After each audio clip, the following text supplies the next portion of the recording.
Hi friends, welcome to Sai channel. இன்றைக்கி என்ன பார்க்க போகிறோன்னா பூண்டு குழம்பு, புடலங்காய் புட்டு. 2 தக்காளி எடுத்து கட் பண்ணி வச்சுருக்கேன். பூண்டு ஒரு 20 பல்லு 25 பல்லு கிட்ட உரிச்சு வச்சுருக்கேன். வெங்காயம், கருவேப்பிலை. நம்ம இப்போ பூண்டு குழம்பு ஃபஸ்ட்டு பண்ணிடலாம். எண்ணெய் நல்லா காஞ்சிச்சு ஃப்ரெண்ட்ஸ். கடுகு, வெந்தயம்,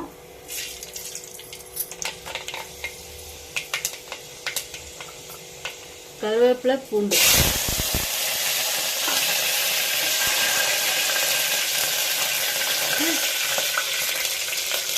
வெங்காயம் போட்டுடலாம்.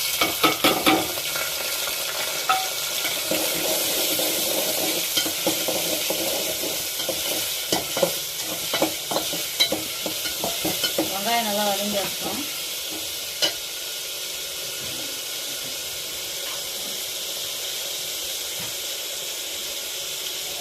கொஞ்சம் கல்லுப்பு போட்டு வச்சுக்கலாம். வெங்காயம் வதங்கும் போதே போட்டிங்கன்னா குழம்பு டேஸ்ட்டாக இருக்கும். வெங்காயமும் சீக்கிரம் வதங்கும்.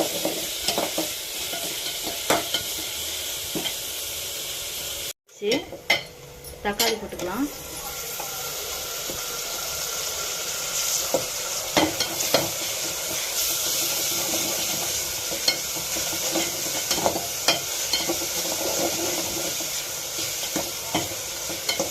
தக்காளி நல்லா வதங்கிட்டோம்.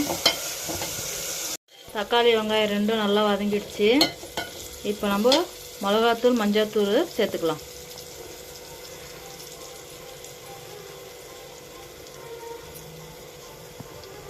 மூணு ஸ்பூன் மிளகாத்தூள் போட்டிருக்கேன்.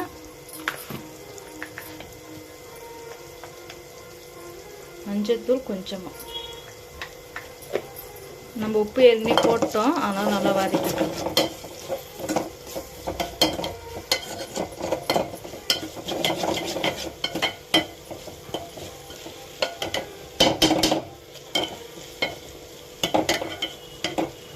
இப்போ புளியை கரைச்சி ஊற்றிக்கலாம். பாருங்க ஃப்ரெண்ட்ஸ், புளி ஊற வச்சுருக்கேன். சும்மா ஒரு எலுமிச்சை பழம் அளவுக்கு தான் புளி. நான் கொஞ்சம் பிரித்து ஊற வச்சுருக்கிறதுனால கொஞ்சம் நிறைய இருக்கிற மாதிரி தெரியுது. நல்லா ஊறிடுச்சு.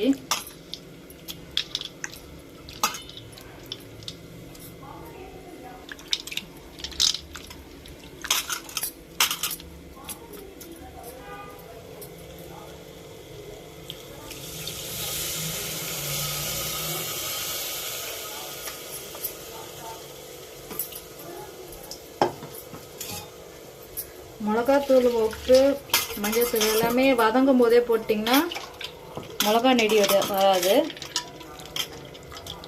குழம்பு நல்லாயிருக்கும், டேஸ்ட்டாக இருக்கும்.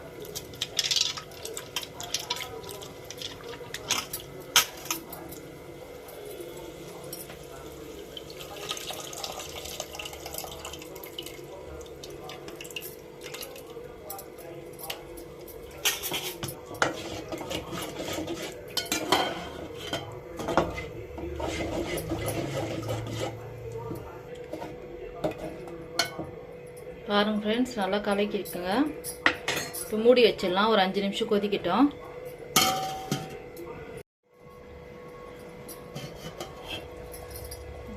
பாருங்க ஃப்ரெண்ட்ஸ், நல்லா கொதிச்சுட்டு எண்ணெய் மேலே பிரிஞ்சு வந்துருக்கு பாருங்க. நம்ம இப்போ இறக்கிடலாம்.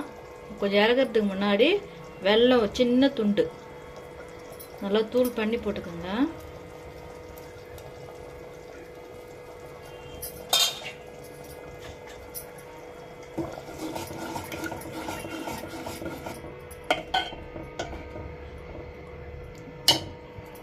ஒரு கொதி வரட்டும்.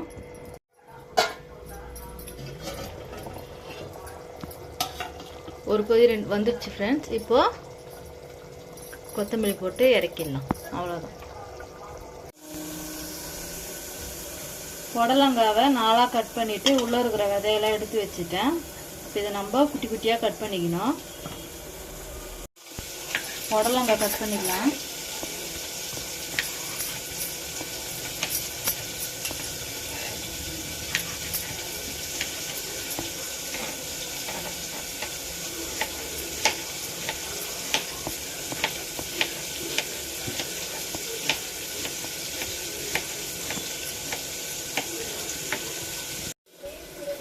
பாருங்கள் ஃப்ரெண்ட்ஸ், இந்த மாதிரி தான் குட்டி குட்டியாக கட் பண்ணிக்கணும்.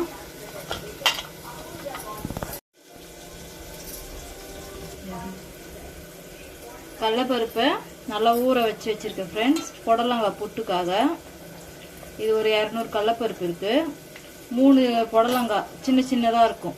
சின்ன புடலங்காயில் 3 எடுத்து நான் இப்போ இதை அரைச்சிக்கலாம். இதோட வந்து பச்சை மிளகா, உப்பு எல்லாம் சேர்த்து அரைக்கணும்.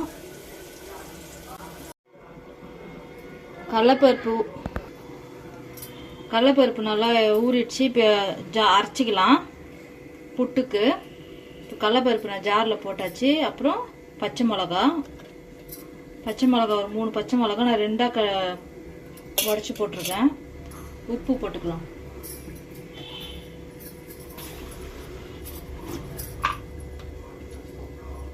தேவையான அளவு உப்பு. இப்போ இதை நல்லா குறைன்னு அரைச்சிக்கணும். பாருங்க ஃப்ரெண்ட்ஸ், அந்த கடலைப்பருப்பு, பச்சை மிளகா, சால்ட் 3த்தையும் சேர்த்து அரைச்சி எடுத்தாச்சு. இதுமாதிரி கொஞ்சம் குறைன்னு இருக்கட்டும். கருவேப்பிலை,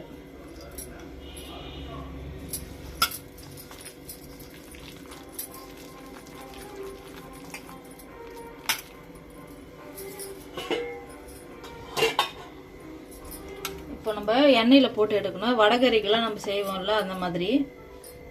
எண்ணெய் நல்லா காஞ்சிச்சு.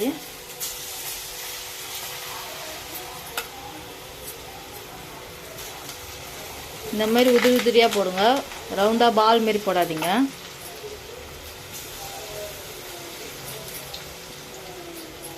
ரொம்ப வேகக்கூடாது, கொஞ்சம் அரை வேக்காடுலேயே எடுத்துடுங்க. ஏன்னா அது நம்ம புடலங்காய் வர போட்டு கொஞ்ச நேரம் புடலங்காய் போட்டு கொஞ்ச நேரம் ஃப்ரை பண்ணுவோம். அதனால்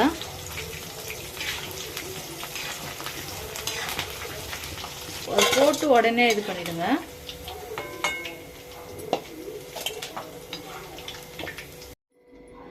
பாருங்கள் ஃப்ரெண்ட்ஸ், எல்லாத்தையும் நம்ம பொரிச்சு எடுத்துட்டோம். இங்கே பாருங்கள், கொஞ்சம் அரை வேக்காடாக தான் இருக்கணும். இதில் கொஞ்சம் மாவு மாரி தெரியுது பாருங்கள். இந்த மாதிரி தான் எடுக்கணும். ஃபுல்லாமே ஃப்ரை பண்ணிங்கன்னா அது இது நல்லா தூள் பண்ணணும். அந்தமாரி வராது. அதனால் அரை வேக்காடில் எடுத்துடுங்க. கொஞ்ச நாள் இது ஆறட்டும். அதே கடாயிலேயே கொஞ்சம் எண்ணெய் அதிகமாக இருந்தால் எடுத்துடுங்க. எடுத்துட்டு நான் அதே கடாயிலே தான் செய்கிறேன். பூண்டு ஒரு 2 பல்லு தட்டி போட்டுக்கோங்க.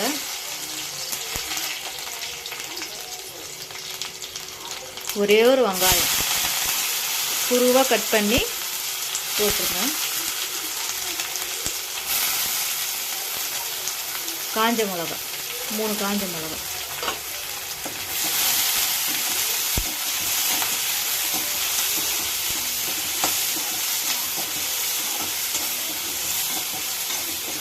நல்லா வதக்குங்க.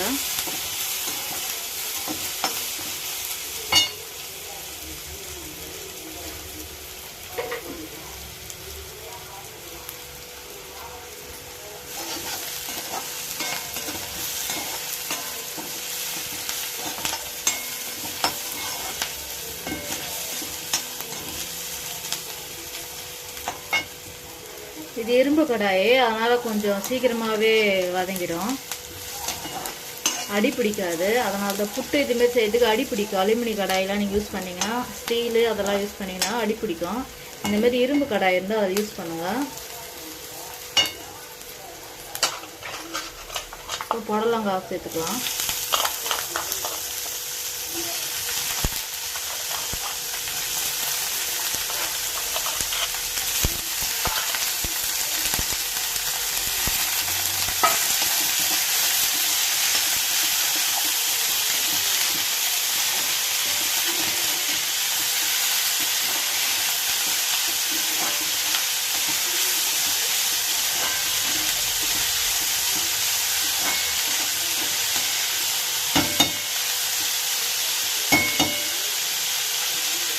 நல்லா வதக்கி விட்டுருங்க. ஒரு 2 நிமிஷம் நல்லா வதங்கட்டும்.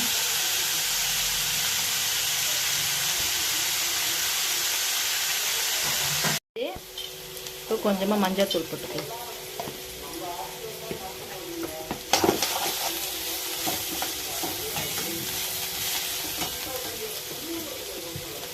கொஞ்சம் கொஞ்சமாக உப்பு சால்ட்டு சேர்த்துக்கலாம். ஏன்னா நம்ம என்ன கடலைப்பருப்பில் வேறு சால்ட்டு போட்டிருக்கோம். கொஞ்சமாக பாருங்கள், கொஞ்சமாக தண்ணி நீங்கள் தெளித்து விட்டுக்கோங்க.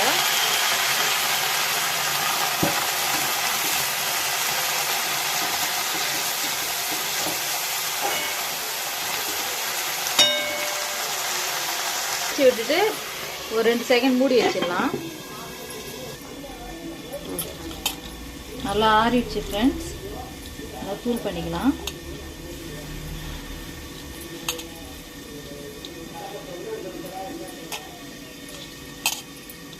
அதுதான் ஃபஸ்ட்டு நீங்கள் போடும்போதே கொஞ்சம் உதிரியாகவே போடுங்க. அதனால் நம்ம தூள் பண்ணுறதுக்கு கரெக்டாக இருக்கும்.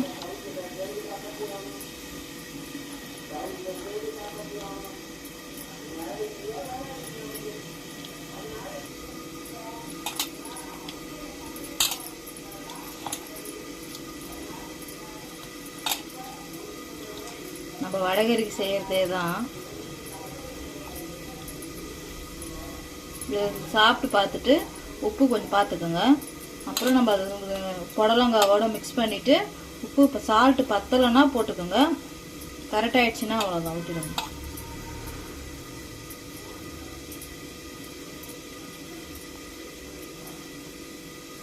அவ்வளோதான் ஃப்ரெண்ட்ஸ். இங்கே பாருங்கள், நல்லா உதிரியாகிடுச்சு.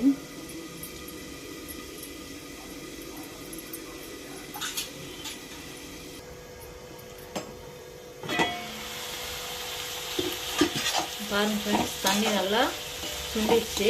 நீங்கள் தண்ணி தெளித்த உடனே சிம்மில் வச்சுடுங்க. சிம்மில் வச்சுட்டு அதுவாக அந்தமாரி சுண்டனா தான் நல்லா புடலங்காய் வெந்துடும். நீங்கள் ஹைலியே வச்சுட்டு தண்ணி சுண்டிடுச்சுன்னா புடலங்காய் வேகாது. தண்ணி தெளிச்சிட்டு சிம்மிலே வச்சுடுங்க. சிம்மில் வச்சு மூடி வச்சுடுங்க. இப்போ பாருங்கள், நான் சிம்மில் தான் வச்சு மூடி வச்சுருந்தேன். இப்போ தண்ணி நல்லா சுண்டிடுச்சு. இப்போ நம்ம கடலைப்பருப்பு உதிர்த்து வச்சுருக்கு இல்லையா, அதை நம்ம சேர்த்துக்கலாம்.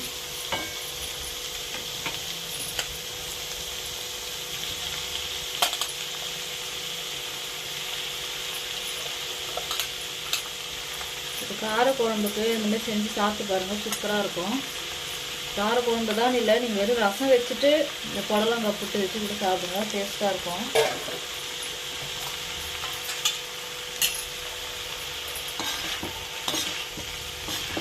சிம்மிலே இருக்கட்டும், ஹையில் வைக்கக்கூடாது. கடலைப்பருப்பு இந்த நம்ம உதிர்த்து போட்ட உடனே ஹையில் வைக்காதீங்க, அடி பிடிக்க ஆரம்பிச்சிடும்.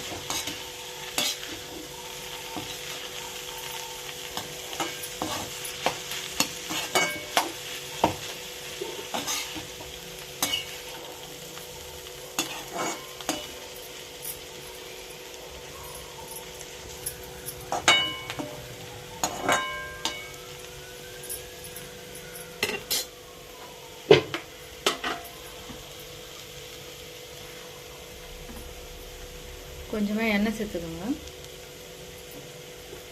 இப்போ மூடி வச்சிடலாம். ஒரு 5 நிமிஷம் கழித்து திருப்பி நம்ம கலரி விடணும். 5 நிமிஷம் ஆயிடுச்சு ஃப்ரெண்ட்ஸ். பாருங்களா,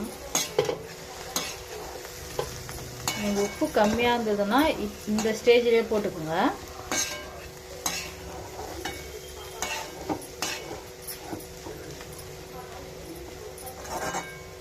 சிம்மிலே வச்சுருங்க.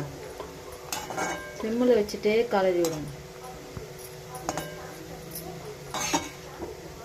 இது இரும்பு கடாயின்றதுனால அடி பிடிக்கல.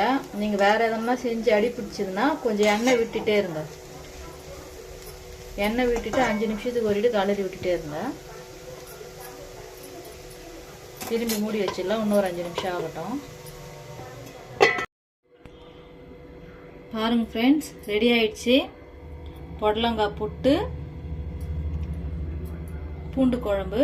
பூண்டு குழம்பு நம்ம இப்போ கிண்ணத்தில் மாற்றிட்டேன். அப்போ நான் செஞ்ச உடனே அப்போ பாருங்க, எண்ணெய் ஃபுல்லாக மேலே வந்துடுச்சு. நல்லா இந்த மாதிரி இருந்தால் டேஸ்ட்டாக இருக்கும், இன்னும் நல்லாயிருக்கும். இந்த பாருங்கள், ஃபுல்லாக பூண்டு தான் வரும். நல்லெண்ணெய் யூஸ் பண்ணுங்கள். நல்லெண்ணெயில் செஞ்சிங்கன்னா இன்னும் நல்லாயிருக்கும். நம்ம விருப்பம்தான். நல்லெண்ணெய் இருந்தால் அதை செய்யுங்க, இல்லைன்னா நீங்கள் யூஸ் பண்ணுற எண்ணெயில் செய்யுங்க. உங்களுக்கு இந்த வீடியோ பிடிச்சிருந்ததுன்னா லைக் பண்ணுங்கள், ஷேர் பண்ணுங்கள், சப்ஸ்கிரைப் பண்ணுங்கள். தேங்க்யூ.